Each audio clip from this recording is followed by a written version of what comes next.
हैदराबाद में यौम आज़ादी के मौके पर मुल्क को माहौलियाती तब्दीली से बचाने के लिए पौधों का रियायती स्टॉल लगा लिया गया।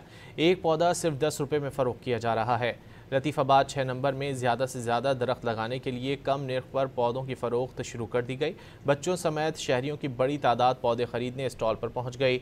शहरियों का कहना है कि इस इकदाम से माहौलियाती आलूदगी कम करने में मदद मिलेगी। हैदराबाद में यौम आज़ादी के मौके पर मुल्क को माहौलियाती तब्दीली से बचाने के लिए पौधों का रियायती स्टॉल लगा लिया गया। एक पौधा सिर्फ 10 रुपये में फ़रोख्त किया जा रहा है। लतीफ़ाबाद 6 नंबर में ज़्यादा से ज़्यादा दरख्त लगाने के लिए कम निर्ख पर पौधों की फ़रोख्त शुरू कर दी गई। बच्चों समेत शहरियों की बड़ी तादाद पौधे खरीदने स्टॉल पर पहुँच गई। शहरियों का कहना है कि इस इकदाम से माहौलियाती आलूदगी कम करने में मदद मिलेगी।